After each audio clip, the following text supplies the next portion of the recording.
What's the only weekly wrap-up of the top compliance and ethics stories? It is This Week in FCPA with Tom Fox, the voice of compliance, and Jay Rosen, Mr. Monitor. Each week, Tom and Jay highlight 10 stories which caught their collective eye, talk about sports and movies, highlight top podcasts, and preview their upcoming events.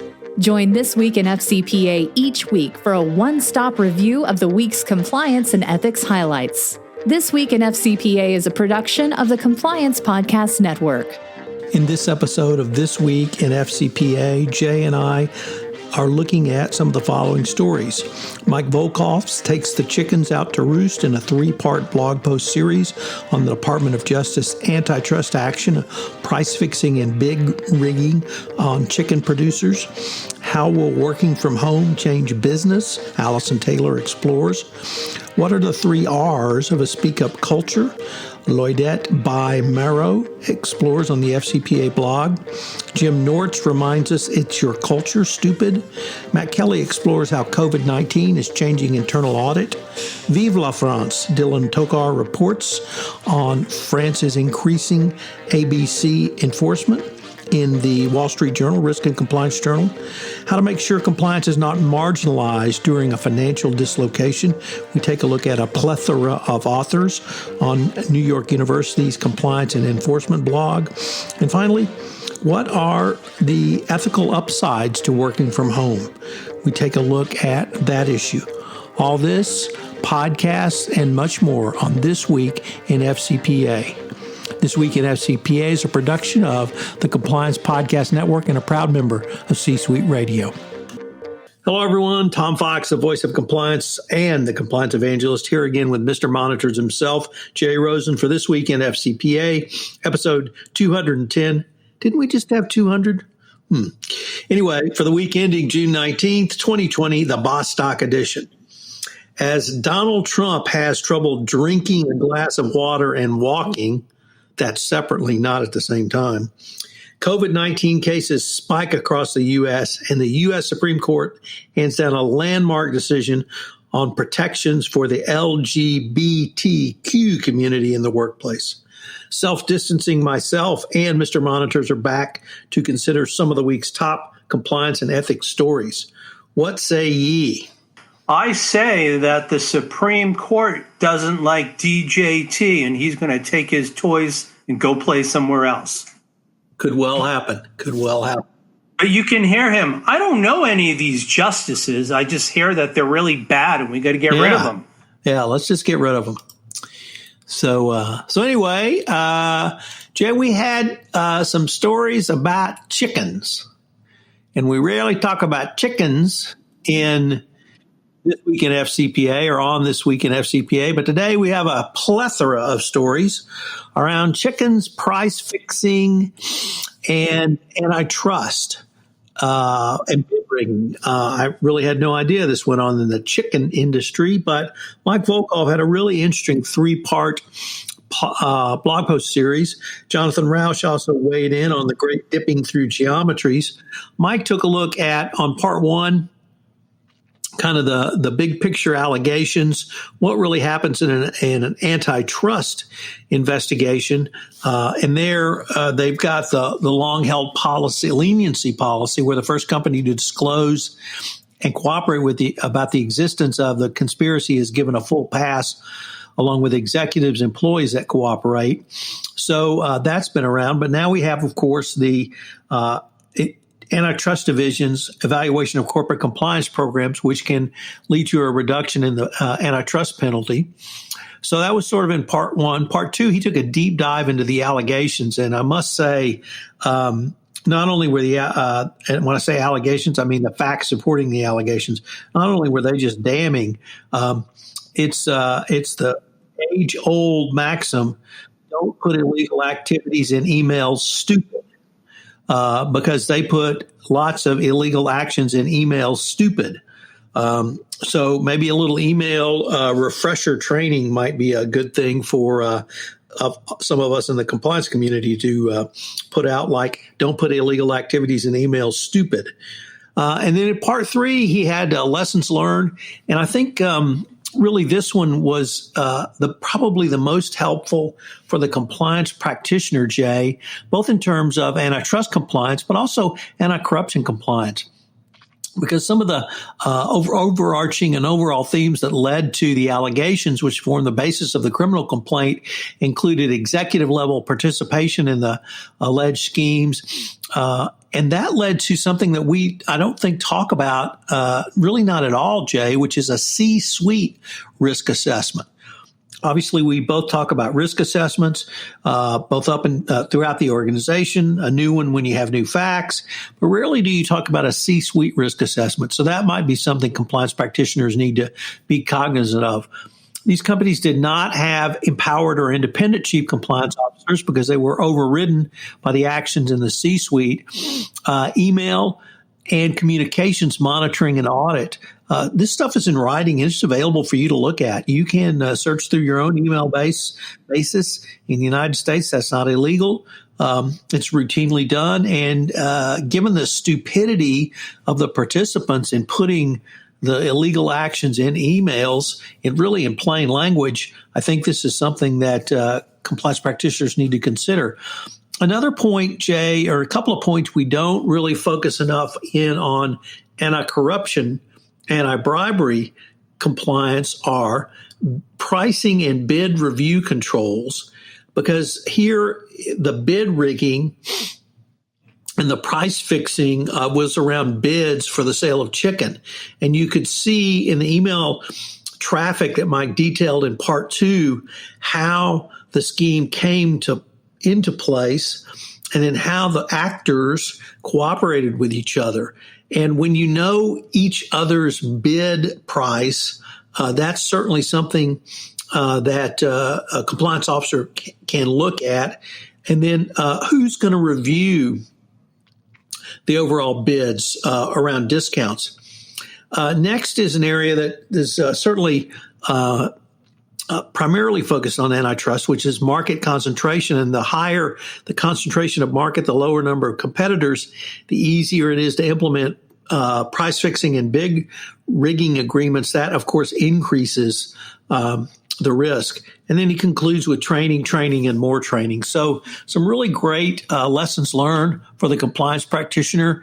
And as your colleagues, Dion Lomax and Jesse Kaplan, who were part of the panelists on the Affiliated Monitors Antitrust Compliance webinar yesterday, talked about, you really need to integrate your antitrust compliance with your anti-bribery, anti-corruption compliance. So take a look at this, and I would note that AMI webinar is available for download, but we've also reposted that, Jay, as under the AMI Expert podcast series. So if you're interested in antitrust compliance and its intersection with ABC compliance, take a look at or take a listen to that, available on the Compliance Podcast Network.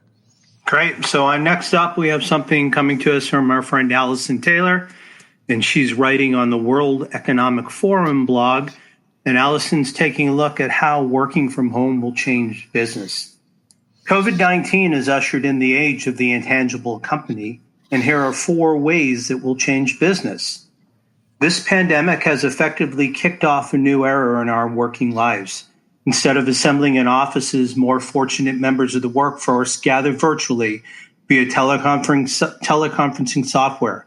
Our days, seemingly shortened by the freedom from commuting to and going to the office, now include juggling personal obligations and catching up on workloads as we can.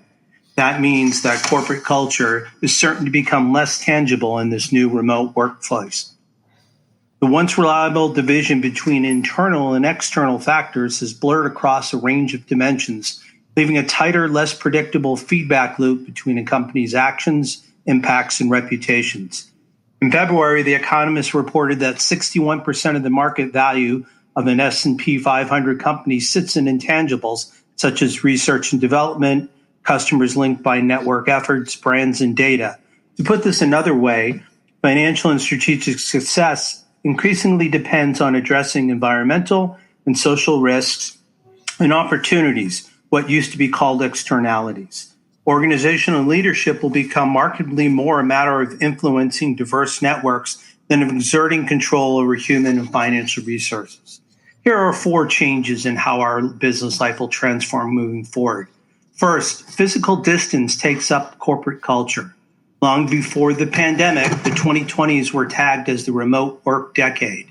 Remote work also bids to play a positive role when the impact of the Earth's climate crisis of transport systems, infrastructure, and human health rushed to the fore in the pandemic's wake. An important long-term imperative is that well-executed remote work provisions offer opportunities to build a more inclusive workforce, one whose members have enhanced control over scheduling and the opportunity to handle commitments of family life. Next up, radical transparency is here. Hierarchy has historically regulated people's access to critical information as well as the power to act upon it. Only senior executives have previously been privy to all this information. With legacy media institutions fragmented and polarized and accelerating social media adoption, companies are adapting to an information environment that is continually being transformed. These trends have been supercharged by a surge in employee activism. Workers are directly challenging business leaders to reconsider their company's commercial relationships and authority structures. 3, a reckoning for workers' rights. Leaders' waning ability to control the narrative is only one example of dramatic shifts underway and how status and power are deployed inside organizations. Both millennial and Gen Z employees are far more inclined to challenge the authority once conferred by age and experience. In many companies, an even more striking fault line persists between full-time employees who are granted sick leave, vacation, and pensions, and those contract workers who have few or no such privileges. Much of the growth of the gig economy was long viewed in terms of the benefit it provided workers: flexibility, ownership, freedom, the joys of a portfolio career. Yet these arguments look increasingly untenable during a public health crisis. And finally, a new strategic imperative, a decisive rhetorical shift to stakeholder capitalism came less than a year ago, with skeptics duly noting that the Business Roundtable's 2019 commitment to serving the needs of all stakeholders lacked practical substance. Whether the pandemic ultimately elevates or undermines responsible business practices over the long run remains impossible to say. What does look certain is time is running out in self-serving, selective presentations regarding performance and corporate responsibilities. Some economically beleaguered corporations and investors seem to believe that they face a choice between maintaining voluntary ethics, social, and corporate governance spending or ensuring long-term competitiveness. But our intersecting crises in public health, climate, and inequality are exposing the limitations that bedevil calculations of a direct organizational self-interest. It is vital to consider broader environmental and social system.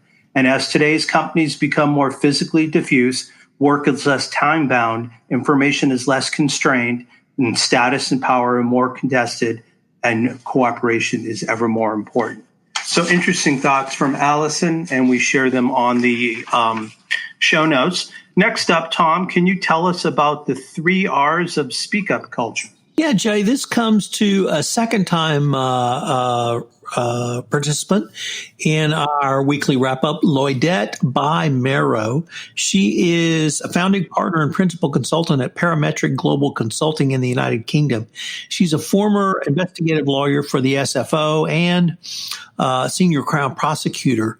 And she listed what she calls the 3 R's of a speak-up culture. And what I liked about this, Jay, is it's a very quick, short, even pithy reminder about what leaders can do when people speak up. And this really is something I think should go to not only every senior leader, but also every leader in middle management. And it's pretty straightforward. React, respond, remediate. React. When employees if you don't react, employees will escalate their concerns outside the organization. Here in the United States, obviously, that means going to the Securities and Exchange Commission. Reaction is not a full investigation, but it does mean contacting a person who's reported, triaging it, testing its seriousness, and then moving forward from there. Responding. You need to respond in some way, but more importantly, in a meaningful way. An effective response is one that distills the relevant factors in a constructive and timely manner and then sets out a clear path of action. That's obviously based upon your triage and investigation. And 3, remediate. Every crisis is made worse by head in the sand, ostrich, whatever you want to call it, conscious indifference, conscious avoidance terms we see from the FCPA, but follow through on your plan to do what's necessary and document that. That was a key component of the 2020 update to the evaluation of corporate compliance programs. And as Lloydette ends with, quote, that is ethical leadership in action, end quote. So I thought it was a good, short, like I said, even almost pithy read about 3 ways to think about or ways to think about the 3 things literally every leader in a corporation can do from, the boardroom all the way to middle management and down below, Jay. Good stuff, Tom. Next, this article comes to us from Dave Urbetti from the Wall Street Journal. Not Risk and Compliance, but Pro-Cyber News. And the headline is GOP Stymies Data Privacy Data Protection Legislation Yet Again. As authorities and companies explore surveillance tools to fight the coronavirus and reopen the U.S. economy, many federal lawmakers agree that privacy protections are key. But proposals for safeguards unveiled in recent weeks have crashed into 2 familiar roadblocks in the U.S. Senate. Many Republicans want federal law to override state-level rules for privacy, while Democrats have argued stronger state statutes should hold sway and want individuals to be able to sue companies for privacy violations. Momentum for a general federal privacy standard picked up at the last year when Republicans and Democrats discussed respective proposals in the Senate Commerce Committee. But unresolved differences reappeared last month in dueling bills tailored for data collection around the coronavirus pandemic, leaving some policy analysts doubtful that the bill will move forward. With progress on pandemic privacy bills unclear before Congress's August recess and the November election, advocates and industry groups say U.S. consumers will face a ramp-up of data collection by business and authorities without a roadmap from Washington. State and local officials have also begun considering mobile phone apps to help track the spread of the virus, many of them supported by infrastructure created by Apple and Alphabet's Google. The lack of a legal standard has allowed the tech giants to self-regulate the effort so far with mixed results. Researchers at the Brookings Institute, a Washington think tank, this month proposed compromises that include sunsetting federal preemption of state law and minimizing damages a company might face in a lawsuit from the consumer. Elected officials, however, haven't moved much toward a middle ground, according to congressional aides. A separate privacy proposal unveiled in the Senate this month did receive bipartisan support, though the scope is narrow. A national standard for such apps could hamstring local officials leading the public health response to the coronavirus pandemic and limit adoption of the tools by communities that prefer safeguards tailored by state lawmakers. It's a really politically challenging position to consider introducing a new federal compliance regime in the midst of a crisis where employers are trying to come back to work and deal with other existing federal laws. The legal vacuum is also making it more difficult for application developers to build tools to track user symptoms and locations that could help the economy reopen. So this seems to be somewhat problematic, and it kind of dovetails with the issue about both federal and state authorities punting back and forth the responsibility for testing. So we can't even get the testing straight. How are we going to take the next step to contact tracking? So, Jay, next up, we have an article by Jim Nortz. Jim was a longtime columnist in the ABA magazine, an ethics column for lawyers. He retired from that column, and now he contributes to Corporate Compliance Insights, where we find this article. And this will probably bring a smile to your face because the title is, "It's Your Culture, Stupid." You don't control compliance, your way to compliance. You have an appropriately ethical culture. And parenthetically, that's the subject of my blog tomorrow, where I detail Winnie the Pooh as Seco and an ethical culture. But Jim he's very detailed. He's got some great statistics, some interesting charts. But it goes back to that basic line. It's your culture, stupid. And if your senior management is not committed to an ethical culture, you won't have one. And he demonstrates why management must do so. And he came out of the pharmaceutical industry. So he taps the names of several companies that are going to be familiar to both those in the FCPA world and our listening audience: Pfizer, Merck, Johnson & Johnson, Novartis, and what he calls dozens of other marquee companies who were caught by bear traps. And when he says bear traps, he means ethical violations which were raised to the level of FCPA or other legal violations. He said all of these companies have volumes of policies and procedures and codes of conduct, and that you might even have been awestruck by the quality of their compliance training, led by a vast number of highly credentialed, dedicated compliance and ethics professionals.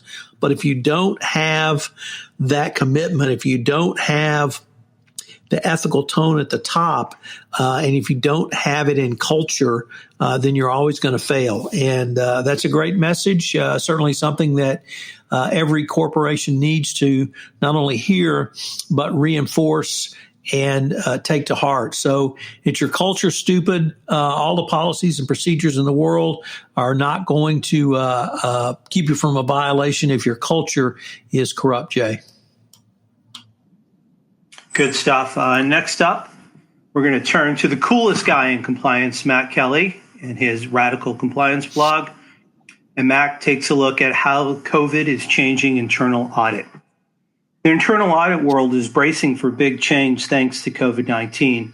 Tighter budgets, more risk assessments, changes to the audit plan, and like so many others these days, lots of folks working from home. So says a special report published by the Institute of Internal Auditors, the IIA, on Monday, based on a survey of nearly 500 audit executives in early June. The report is posted in the IIA's Audit Executive Center, and we'll link to it in the show notes. Let's start with the budget cuts. 45% of the surveyed respondents said they expect cuts to the internal audit budget over the next year, compared to only 9% who were expecting cuts a year ago. That sounds gloomy, but much of those cuts seem to be targeted at business travel. 65% of the respondents said they expect significant cuts to that line, compared to only 6% who expected significant cuts to staffing. One interesting item, 16% of the respondents expect significant cuts to external sourcing, but 17% expect to increase spending on external sourcing. So are some companies cutting outside spend to save money for the internal staff? More risk assessment and more audit updates. Survey respondents also said that they will conduct risk assessments and update their audit plans more often. This should surprise nobody given how COVID-19 has put the standard risk scenarios through the blender: fraud risks, cybersecurity risk, user access controls, management review, and sign-off of reconciliations of controls that have all gone haywire. Changes to audit processes and competencies. In figure 4 of the report that he quotes, it shows the changes to audit processes that chief audit executives expect to make. Some are no surprise, such as lots of working from home and more flexible audit points. But Matt's more interested in the items further down the chart: more use of data analytics, more consulting activities, more focus on cost savings. And any audit team can take those steps right now because the steps don't necessarily involve much or any new spending. On the other hand, more innovative steps like using audit software, automated controls, or robotic process automation, those things will require investment. And at last, he takes a snapshot of the audit competencies that are likely to be in more demand: communication, cybersecurity, innovation, health and safety, data analytics, fraud. For each discipline, a majority of survey respondents said there'll be more of that expertise in the year to come. Again, no surprise if COVID-19 is putting tremendous strain on operations, and audit teams will need to help operating units understand the new risks and internal controls to keep the risks at acceptable levels. The complete IAA report has a lot more data, including industry-by-industry breakdowns. And if you're looking for benchmarking information to help you understand what's normal for your fields, it's worth a read. So, Jay, vive la France, as Dylan Tokar, our good friend over at the Wall Street Journal Risk and Compliance Journal, reports that prosecutions of French companies for their U.S. business practice has long been a sore spot in France, but now France's top law enforcement official has released guidance suggesting it could adopt the U.S. approach to corporate corruption and bribery. The French Ministry of Justice this month sent a memo to prosecutors outlining plans to investigate and prosecute illegal bribes by French companies to secure business in foreign countries. This comes obviously on the heels of not only Sapon 2, which became law in 2017, but also the Airbus settlement, which really put France on the international anti-corruption map. So the basically settlement agreements, what we would call a deferred prosecution agreement, and in France is la Convention judiciaire interest public CJIP,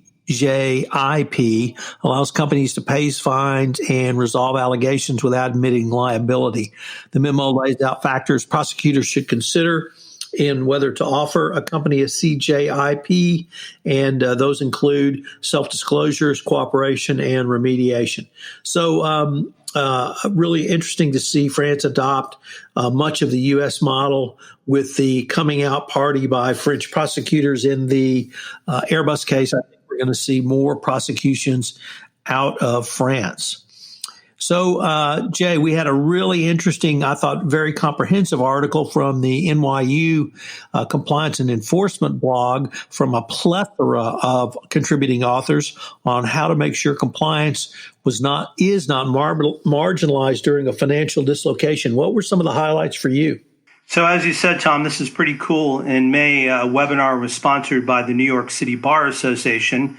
And the goal was not just to kick around some ideas, but rather to give more than 150 attendees 10 concrete takeaways, issues that they thought would be the most salient on which to focus limited resources. And the following are 10 takeaways and a brief summary of each. Number 1, communication. A lack of communication or clarity from leadership during times of crisis may be wrongly interpreted as do what you need to do. For that reason, compliance is all the more important right now. Number 2, there's a need for renewed risk assessments. The risk profile of all organizations has changed, so companies need to conduct renewed risk assessments to evaluate the effectiveness of their compliance program in light of the COVID-19 pandemic. Number 3, need for evolving policies and procedures. In the same vein, and with the benefit of renewed risk assessments, companies will need some amendment of their policies and procedures to accommodate COVID-19 concerns. For example, it will likely be impractical to conduct trainings with the same frequency, but additional communications, as suggested above, will partially fill the void.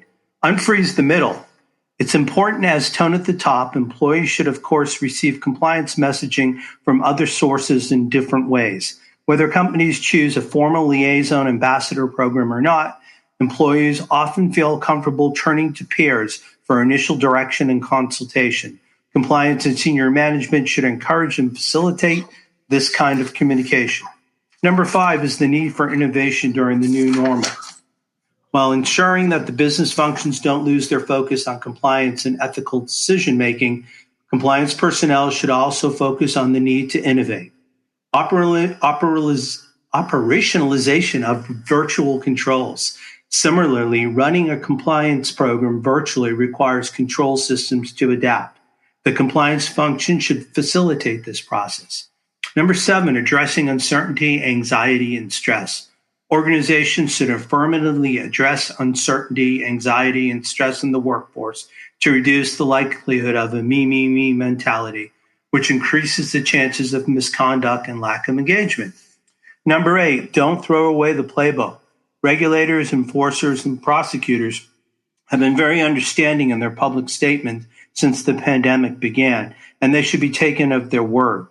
And yet, as one of our panelists noted, as understanding as she might be as someone who lived through the crisis, a future regulator may not have the same understanding. That is particularly true if the company does not adhere to its existing policies and procedures. Number 9, focusing on cyber, COVID, and compliance. Compliance with regulations governing cybersecurity has always been crucial, but never more than in this work-at-home era. And finally, crisis leadership by compliance function.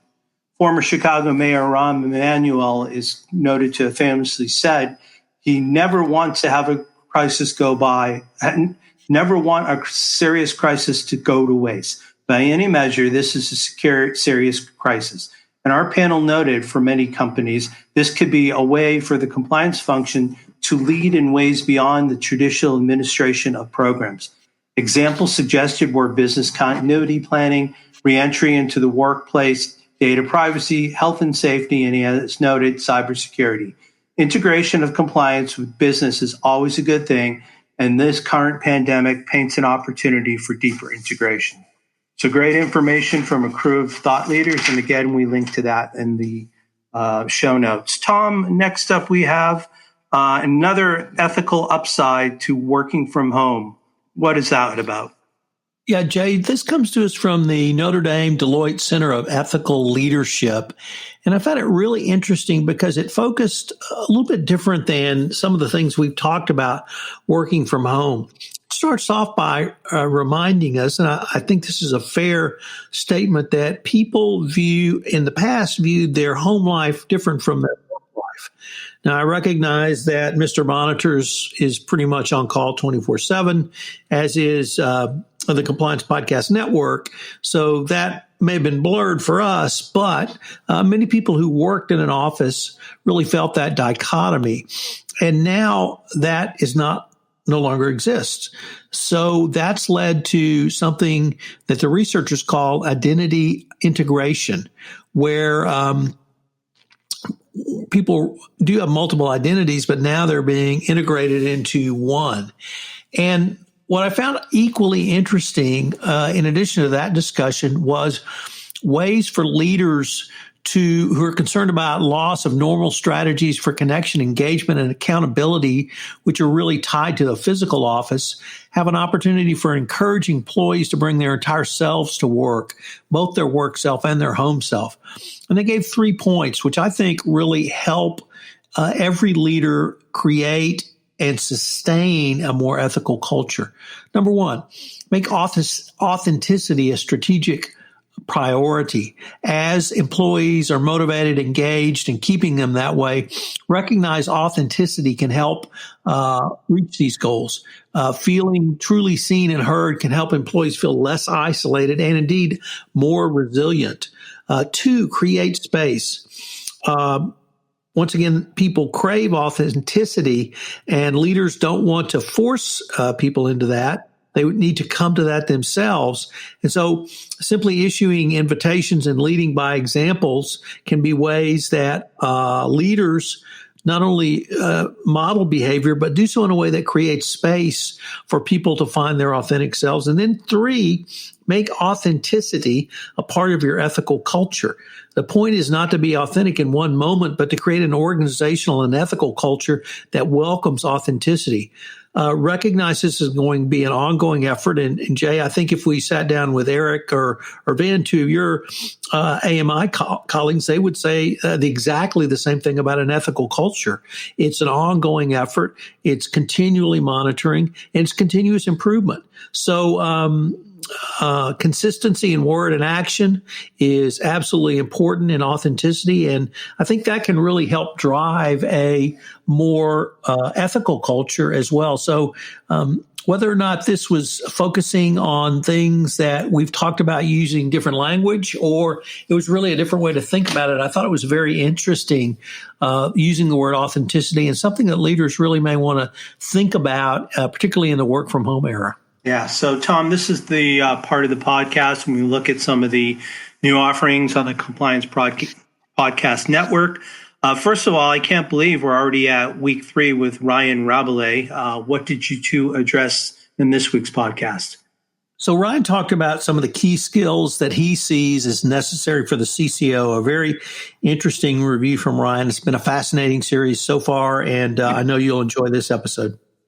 All right, and next up, continuing on compliance and the coronavirus, this week you had 3 new guests. Which aspect of the COVID-19 pandemic did you look at?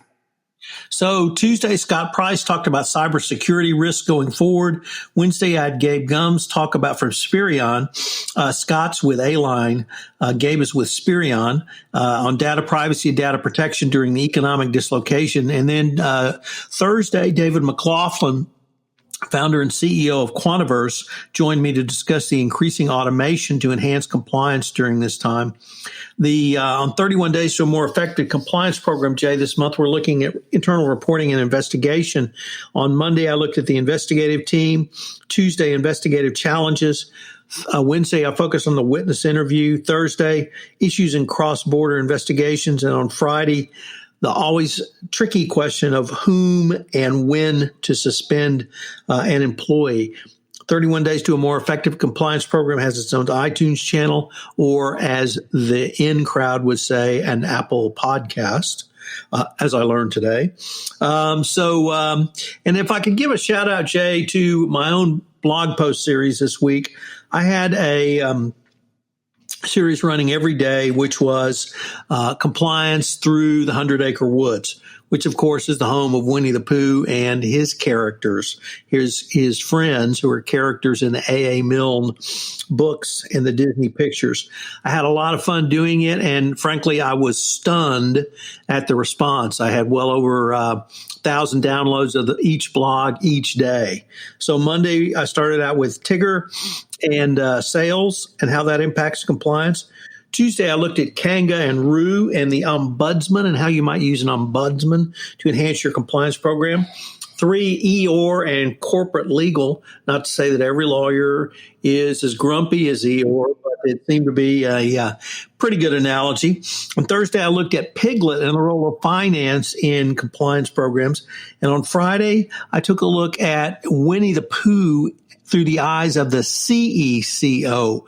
We often talk about the CCO, the Chief Compliance Officer, but the phrase Chief Compliance and Ethics Officer, Chief Ethics and Compliance Officer, is not as prevalent anymore. And what I did, Jay, is I went back and looked at the U.S. sentencing guidelines, and they talked about a CECO, and they talked about ethics and compliance.